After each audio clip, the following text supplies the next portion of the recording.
Are you ready? Are you ready? Let's get it on. All right, welcome back to Izzo Wing Chun. I'm Dominick Izzo. Let's get violent. Did you watch the fight? Congratulations if you did. 17 seconds. Now you know exactly what it was like to grow up and watch the Mike Tyson era of fights where you hurried up, rushed, got home. It was on pay-per-view, and then your jaw dropped going, are you kidding me? Seriously? That was what I effing paid for?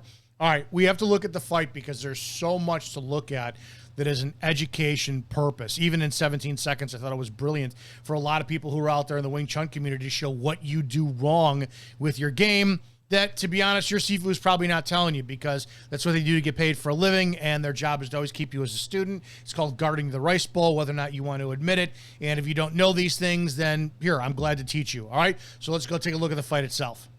All right, this fight was absolutely fantastic for a teaching point when it comes down to why your Wing Chun sucks and why you're not going to use it in MMA or why people knock you all the time. We know the critics. They watch the videos. You never see Wing Chun work. I'm going to explain exactly why that your Wing Chun, if you try to do it the way that your teacher taught it, if they're not worth their salt or they do the traditional side of it, why you're going to get your ass kicked every time. I want to watch the video, and then I want to play from both sides. I want to evaluate both sides, what went right and what went wrong from each fighter. So let's take a look at this first, and let's break it down. And this was great. If this wasn't 17 seconds of getting robbed, this was a fantastic 17 seconds. And to be honest, if we're looking at it from a self-defense point of view, this is exactly how a fight should go. And this is how a fight should go. Excellent. All right, great. Now let's take a look at this from another angle. All right, here's ringside. We're going to take a look at this from this angle.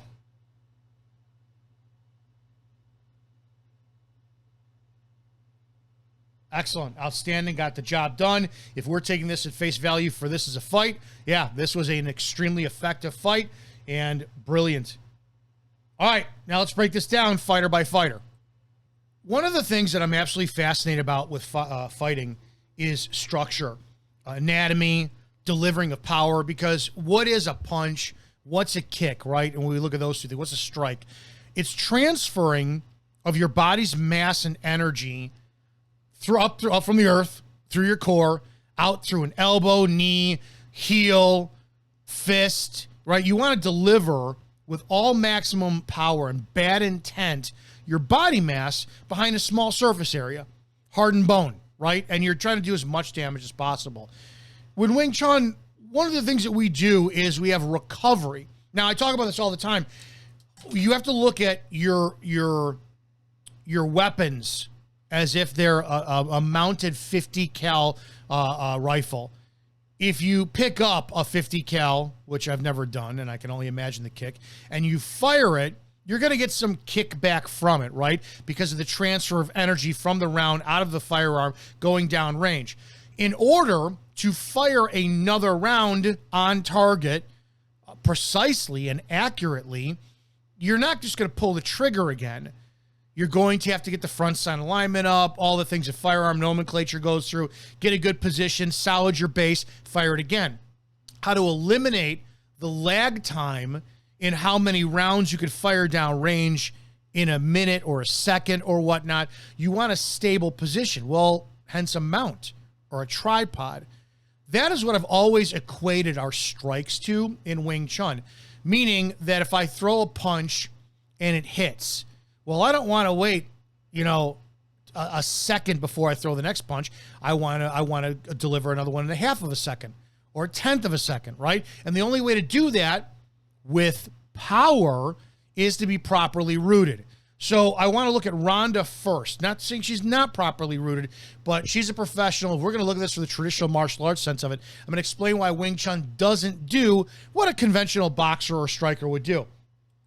In the opening bell, we're going to see that Ronda comes out. Now, she's in an orthodox boxing stance, right? She's got her feeling, her jab hand, left hand. I hate saying weaker hand because those of us who saw Mike Tyson get beat by Lennox Lewis, he used the jab. I mean, that was it. The jab was we're like, really? Just wore him the hell down. The jab is not a weak weapon. It's a fast, explosive, disoriented weapon that is meant to keep people's distance, timing completely screwed up. They can't close. They're thrown off their game with the jab. It's a very, very, very extremely effective strike. With that being said, you're going to have a power. This is power for, right? So if you have your weak side forward, so she's got left leg and left arm forward, that's great. The rear hand, her right hand, is delivering that massive blow, that knockout power, and it's driven off of what would be then the back leg, her right leg in that point. It is mechanically sound. It's awesome. I love the biomechanics of it. You push and you're pushing, you're driving with everything you have into that punch. Fucking love it. Now, in Wing Chun, what we do in order to look fast, because so many people think that we're very fast, there isn't. So many people, they focus on the rapid fire of Wing Chun that they forget about the power. And the reason that you are really fast is that you're taking up the space quicker than your opponent can recover. Now, what do I mean by that? I mean that you want to have your weak side complemented by your strong side. So when I stand, if my left guard is forward, my right leg is forward. It's a completely opposite lower triangle stance. And we do this for one reason only.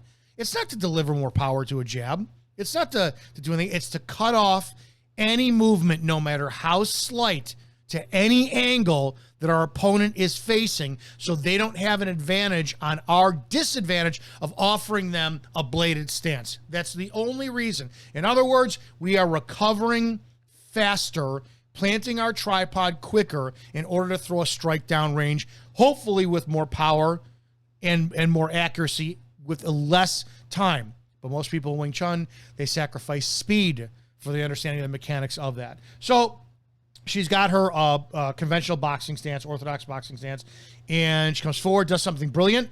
She throws a feint. Watch that again. She doesn't commit to a jab. It barely comes out, right?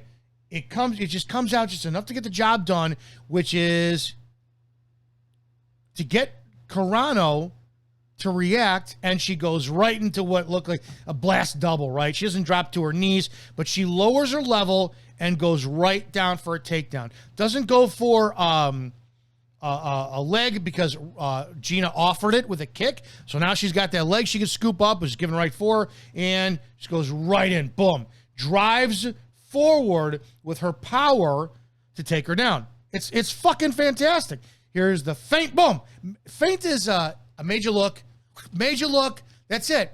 And it's literally the same thing that Bruce Lee made popular with Jeet Kune Do with the low line kick, where a lot of people will tap somebody's shin with their foot just so they'll drop their face, and then you attack in with a straight blast or a jab. Same concept. It's a feint. It's all it's meant to do. It's meant to distract you and accomplish the job perfectly. One more time. Boom. All right, now let's look at that from the different angle. Now, let's watch this from this angle, and we're going to watch Ronda's on the left-hand side of the screen, and we're going to watch what she does, right? We're going to watch her come in, do the exact same thing. And I want you to notice some things from a technical point of view. All right, so let's break this down again. Number one, the old wrestler of me, if my coach saw this, he would be screaming at me because of what she did. Goes with a feint, which is extremely effective, and she bends her lower half. We're not splitting hairs on this, right? It's not a wrestling takedown. It was an effective takedown regardless. Let's talk about that first. If we look at this from a wrestling point of view, this is not something I like to see. You're not lowering your level by your legs. You're simply bending your torso in half. Okay, if you're going to go to drive into somebody, because your legs are not as bent, it's going to be a little bit difficult. However, Ronda does it great. Boom, but puts her body weight all into the hips of Gina and drives her right down. Awesome. Watch it again. Drives her right down. It's not exactly what you would call like a double leg takedown for the sake of that it wasn't Gina or Ronda went down, shot, head out to the side, and blast. That's not a blast double, but here's something for recovery's sake, why I talk about this, why I will not stand fully bladed in a perfect world. The one thing that I do like is Gina gave her a single leg right there, right? She's offered it to her. If this was a single leg and Ronda was going to go for a single leg takedown, what would have made this a little bit more difficult is the fact that her right leg is already forward. It's going to be harder to pivot moving forward without power from the back leg. This is how, in Wing Chun, why I say that we learned a compass step, like the pencil and that pointed metal probe that you use from math class or that you see people use on nautical maps from like older movies. That's the point of a compass step.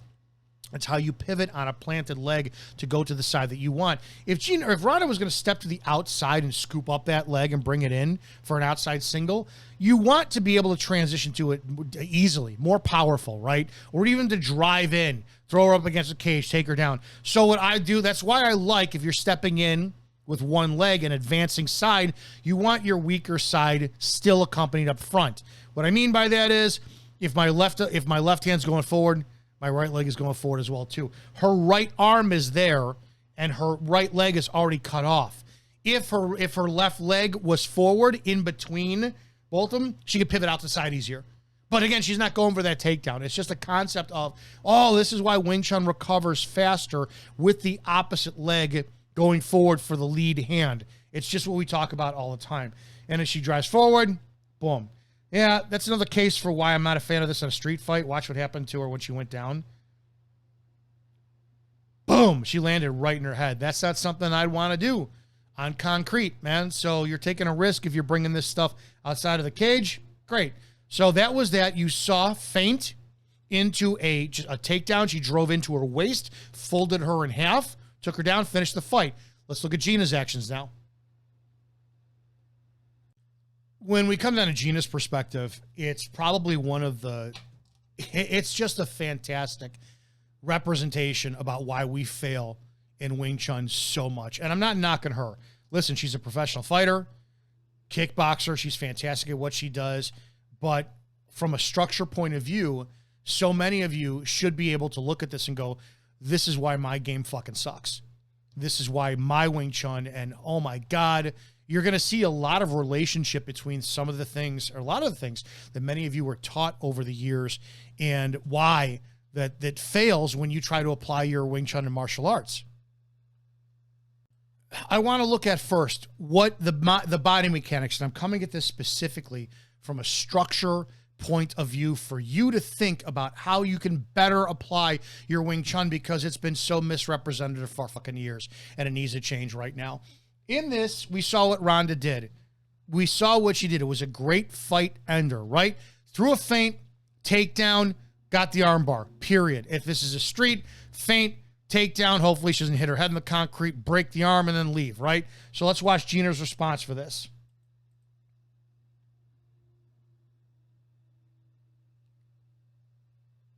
Okay. Now here's what I'm going to point out, right? Unlike Ronda, Gina comes out. She's got her conventional stance too, but look how forward heavy she is. Now, she's a professional fighter. I'm not ripping her. She knows how to manipulate this better than we do, right? But if you hear me talk all the time about the glass of water, so Wing Chun wants to teach etiquette. You got a book on your head and a glass of water, and you want to go forward without going backwards and move around the room without spilling a drop of water. The purpose of that is to learn the concept of head over hips over feet. If I took a metal rod and I inserted it through Ronda Rousey's top of the head, it would go through her neck, down her spine, out her ass, perfectly anchored into the ground. 50 caliber rifle security that is able to fire the round downrange, hit the target, get right back on target, hit again with another powerful round. That's the point. That's the point. Gina reminds me of my old wrestling days. She's got head askew off of a rounded spine, and she's front heavy on her front foot. Nothing wrong with that if you want to fight that way. But power-wise and shift-wise and mobility-wise and recovery-wise, can you recover? I want to see if you notice something that happens to Gina that happens so many times to you guys in the Wing Chun world. Let's watch. As Ronda throws that feint, Gina then has to respond. And what she responds back with is a left, which doesn't do anything to connect, and then she goes to kick. When Gina kicks, here is where the etiquette and the glass of water on the head make a big difference. When we talk about the transference of energy in any fight whatsoever, watch how Gina goes from posture forward to having to stand straight up to deliver that kick. That's what cost her the fight. That's what cost her the fight. And this is the same damn thing that we do in Wing Chun all the time. Here it is again. You cannot have a compromised structure position be faced then to transfer your energy to deliver a punch or a kick. Now you're on one leg and you go from a forward position to an upright position while somebody is coming in aggressively and your balance is completely gone. Now, here's the deal. I've been saying this for decades now about the importance of what Ronda Rousey did in order to defeat somebody. Ronda Rousey's only two inches shorter than Gina Carano, but it was asked from me years ago, how does Wing Chun deal with larger people if you're a smaller person? And this was my answer. Stand there and do that, nobody. That's the problem with little man Wing Chun, is that we believed, here's this person, that's the taller person. No, here's this person, that's the taller person in reality. You know, aside from the video, actually, I was thinking about this on the way here, is because you and I did this when you came to the gym that one night that we were hung out over there for several hours, was Wing Chun dealing with long legs. Kicks, you mean? Because I'm clever with my low line stuff. You've seen this. You throw a feint out with your hand and throw a kick afterwards, or vice versa, that's the problem with distance. The only way to do that is to be willing to take a shot.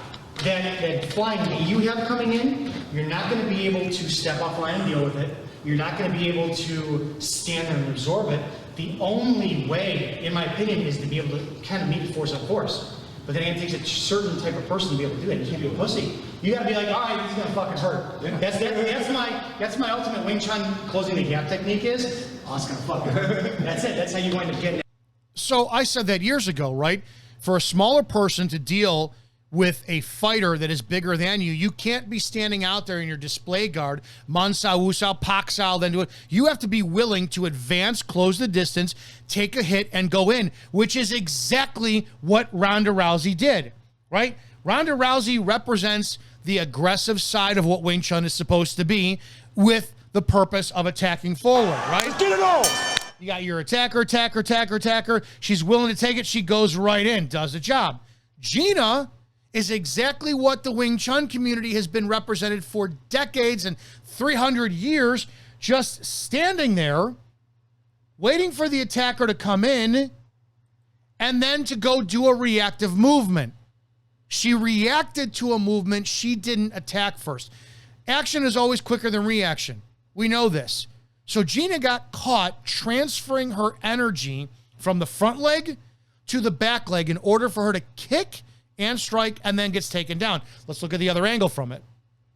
All right, we're going to watch now. We're going to watch Gina's on the right-hand side of the screen. Let's watch as she comes in.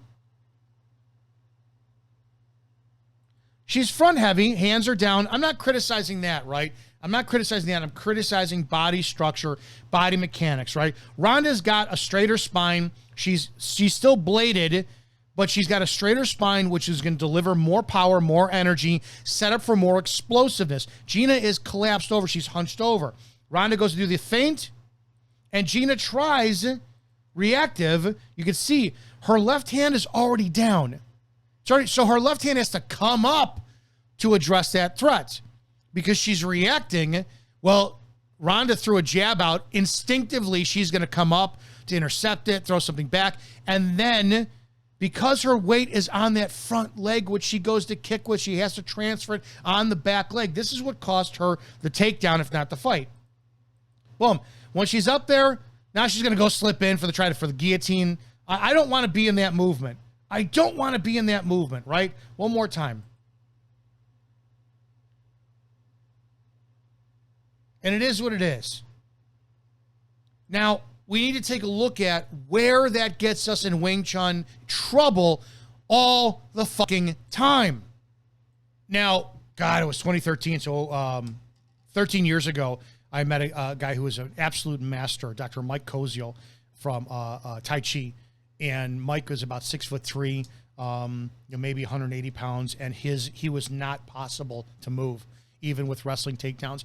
And what Mike had told me in Tai Chi, they talk about what's called the root, right? You plant, have your energy. The same concept for a tripod for your 50 cal rounds to go down range, but the root moves. Meaning you don't stand flat-footed and stay there. The root could stay there for a tenth of a second, then it transitions for another 2 seconds. The root is constantly moving. The problem in Wing Chun is most of you who have root do not have lower gate awareness. Now, what does that mean? That means you guys are all fucking focused on your flashy hand bullshit up top. Watch how many times I can hit you in tenths of a second. And your lower half is open to be taken down 100% of the time. Now, the problem I have with these guards are, this is great footwork, but when you're so recessed back in this concept, if this guy dropped his level, you're kissing the mat. You're going to be taken down. We spend so much time perfecting structure, right? Look at this fantastic structure. Head over a straight spine, over a back leg, which is getting ready to be explosive. This is exactly what I'm talking about when it comes down to the weak hand versus the strong side. He's got his left guard forward with a right leg forward so that it increases the opportunity for transitioning and repositioning and taking the angle. But most of you are going to get taken down on your ground all the time, because you do not know that the upper body, that Munsao, that asking hand, it's not, this is the problem. It is not meant to disappear out of nowhere and then throw a strike. This is one of the worst uses for that hand. He doesn't do anything. Watch this again. This is my problem with this. And this is what will cost you everything in Wing Chun. When you offer something out and you move preemptively, thinking that it's going to be speed, is now you set yourself up to be in that transition, to be taken down. No contact is made with the left hand. Watch him fire for a right hand forward. No contact. Boom. No contact. No contact is made. He has no information. There is no information being told to the body about what the hell is going on. So the guy in the jeans wants to drop for a takedown, he's going to get it. Now, what am I explaining by all this? What do you mean? When you don't have any information coming in, how can you make an assessment on where to strike next? Where is your Wing Chun coming to play? This is where it just becomes the flashy hand patty cake shit, because you don't know what's going on. Wing Chun is fantastic and it's superior and it's effective when contact is made. This is why that we talk about seeking the bridge, right? The second form. It's about getting the information, making contact. Look, there they go. Guy got taken down. Got taken down because he had no information coming in. It's as simple as that. Your Munsao hand, that asking hand, cannot equal any effectiveness if it doesn't get the information from whoever you are fighting. And if you're not, there you go. If you see here, he reacted because his hand got touched. Boom. There, that was the perfect example of what a Munsao hand is supposed to do. Watch. Touch. And the second that this glove touches, this one fires forward. That is the entire purpose of the Munsao, is to feel where I am in relationship to my opponent. Oh, now I know when to fire my shot, because my information, that sensitivity that we preach, we're so fucking superior on, now we got it, and boom, that's going to fire forward. This is what it's for. And you can see it all over the place in boxing. When you got that jab for feeling, man, it does keep somebody distance, but it tells you exactly where that contact is, right? You see a lot of guys, they do like a feeling jab or a pushing jab. It's meant to set up. Right? Look, the jab is sometimes, it stays out there.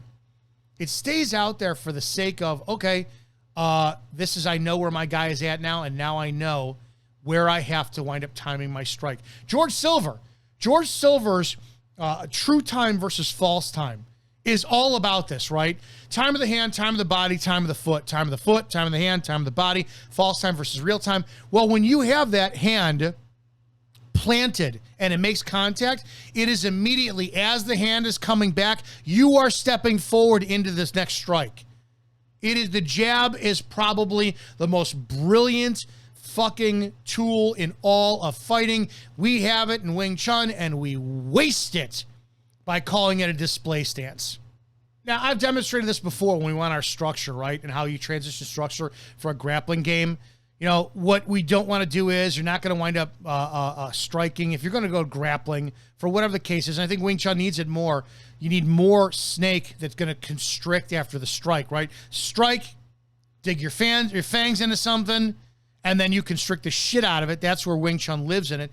But when it comes down to applying that concept of your jab hand or your Munsao hand, we look at it in wrestling. The Munsao hand, boom, there it is, even in a tie-up position. And this is where people get semantics, and it's like, that's wrestling. No, it's Wing Chun concepts. In this position, my right hand is now my Munsao hand.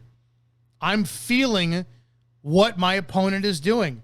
Once I have that set up, I then react off of everything he does based on my hand being out there. I'm just going to follow his movements, and he's going to tell me what I do next. Oh, there it is. There it is. There it is. Everything I do is based off of that Munsao Wusao hand for Wing Chun. And the fact that it tells my lower half where to move, where to step in, how to react. If I'm feeling somebody, I'm going to advance forward when he tells me to. I'm going to pull back and transition to another hand when he tells me to. He told me when to move. He told me when to move. Told me when to move in advance. Told me when to move in advance. Told me when to move. Told me when to transition. Everything is done by that superior weapon we neglect so much in Wing Chun by thinking it's nothing more than fucking flashy hand bullshit.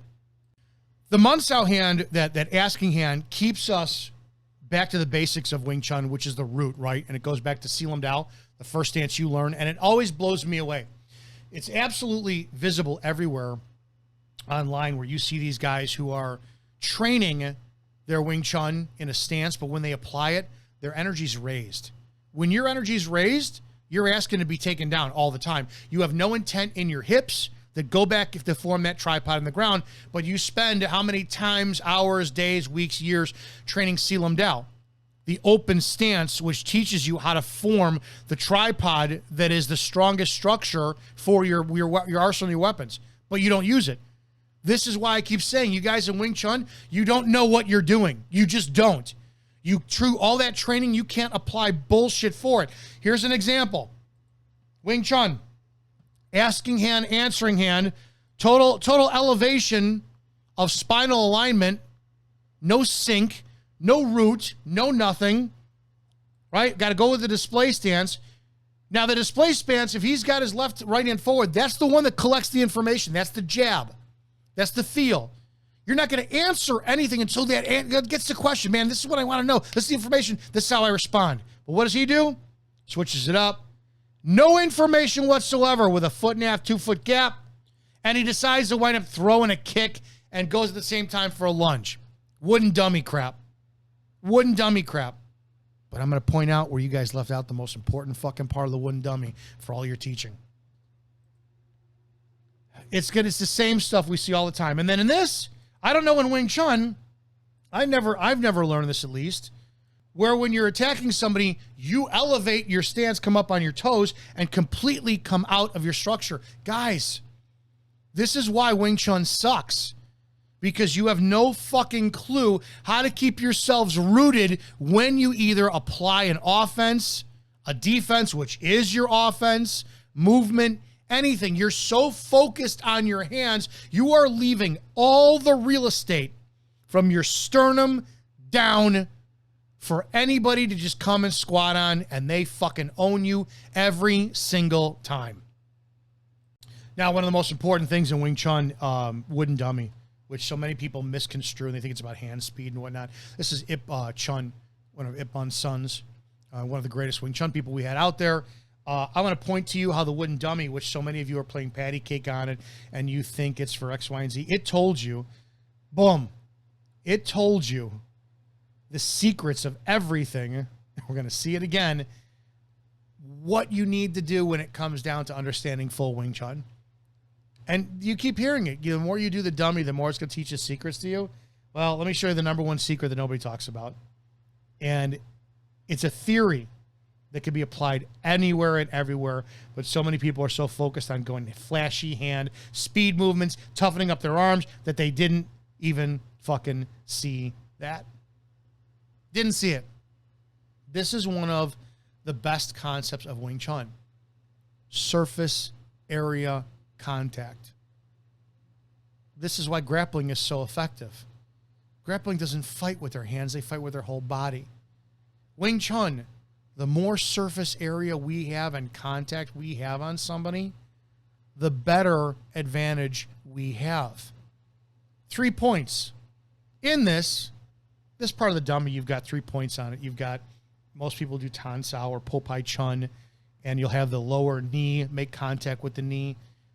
This, to me, when I first learned this, I was like, oh my God, this is Wing Chun grappling. We are in that space where we're on top of somebody, making sure their low line can't attack our low line. Our upper half has got as much surface area contact on it. We are collecting as much sensory information as possible in order to react and respond how we should for our next attack. But everybody's just focused on the damn flashy hand movements, that they don't realize that the structure that people are putting into the force, the dummy, that can't be moved, right? You can put your force into the dummy, but you can't move the dummy. You can't move the dummy. It's got to come back into you. Well, that's because you have to learn how to form yourself in the exact same damn tripod position by putting as many surface contact points, again, there it is again, into the dummy, and keeping all the information coming into you. That structure right there, dummy's not going to move. So when you're in a position like this, your body has to compensate and discover, where is my power? Where am I at? Am I collapsed, or am I simply at a position where I'm as close as possible to stand up grappling with somebody to prevent them from taking me down because I've got as much information possible now than just having a hand forward and doing a wrist to wrist, a Bruce Lee Q-Sao. You've seen that before, right? Oh, wait, that's more information about your Mun-Sao. You've seen this 100 times, millions of times, you Bruce Lee fanatics. What does Bruce Lee do? He waits to get information. Mun-Sao, oh my gosh, and he's so fast because what? We call this Q-Sao, Choi-Sao, wrist to wrist, reference point. It's you're getting information. Those of us who do this, you're feeling, what angle do I have from this guy? What pressure is he giving me? Is he recessing back? Is he pushing forward into me? There's several different answers for any of you who've been in this position. You know you could lapse out from here. Pocks out from here. Where are you pocking? You pocking out to the side? You pocking into the core? Are you going under? Oh, look at all of that was information Bruce Lee got from Wing Chun, from understanding sensitivity when it comes down to his asking hand, asking the questions. By the way, I had the pleasure of having a 2-hour phone call with Bob Wall over 20 years ago. The guy was beyond fascinating, and he was a brilliant, brilliant man. And this is one of the greatest examples of why we do what we did, especially from the dummy form, right? You're looking at a smothering aspect of it. Remember I talked about Ronda Rousey stepping in, taking the event. Here is it. This is a fantastic basic example. 3 points of contact going into somebody for striking purposes. What you do after that, transitioning, if you're going to be looking at takedowns or whatnot, that plays a different story. That's where understanding that your Tan Sao could turn into a damn underhook, your friggin' palm strike up the face, elongating a spine, your transitions from everything. The only difference if you're going to be doing takedowns is that you're going to compromise your body alignment by sinking your level. Oh, wait a second. Where do we have lower level sinking before, right? So we have attacking the attack, 3 points of contact, smothering, stepping into something, and this is how we compromise somebody's energy. But where do we have any evidence of lowering our level in Wing Chun that it could be applied to maybe going into some type of takedown applications? I wonder. Oh. Nobody's ever going to fight with a long pole. No, but they're going to learn how to lower their level and deliver energy in the same damn training form. Ooh. So if you watch the fight, and actually this was the best moment for me, to be honest, there is something. I've boxed a couple smokers, 3 smokers, and some of the best times ever that I've ever had in a wrestling match or boxing match was when you get your ass kicked by somebody who's superior. Craig Harris from former Chicago Housing Authority just smoked the shit out of me, and I was like, this is amazing to be in the receiving end of somebody who's phenomenal at this fucking boxing game, and you're just awed by it. And then when I was years ago, Kariga Scott from Gordon Tech, greatest match I've ever had. I didn't win, but my God, it was great going with a state qualifier who had pinned everybody else through the tournament except me. And my God, the feeling when you go against somebody who is just able to, you feel so great. So if you've never had that feeling of competition against somebody who's really damn good and you held your own, it's a great feeling. But this was one of the greatest moments for me for the match. That being said as well too, when you watch the fight is so awesome to look at. The 2 different styles, body position, structure, the feint game, the reactionary game, the transference of energy. When you really look at, if you're studying martial arts, which I love, and this is why I appreciate MMA guys. You guys are athletes. You're great fucking athletes. You really are. You guys, cardio is probably the #1 reason why, you know, most of us lazy, fat, old martial artists would lose, is because cardio-wise, we suck. But when it comes down to the art, the study of why we do what we do, this is why traditional martial arts will always be something I love more than anything else, because we break down every little nuance of what we're looking at, and we have so much appreciation and respect for the body mechanics, the weapons that the bodies are, and how we apply it. And when you see it being delivered in people who are just at the top of their game, it is something awe-inspiring. Guys, I hope you appreciate this video. Comment below. Let me know what you think. Let me know what you noticed in the fight when it came down to the tactics. But if you're Wing Chun, you better learn how to use your asking hand, your Munsao hand. You better learn how to put more points of contact on your opponent. You better learn that Wing Chun is a grappling art. It is an anti-grappling art. And the more information you get from your opponent, the less they can take you down. It's as simple as that. Hope that made sense. You guys have a fantastic damn day. Stay violent out there, and I'll see you on the next video.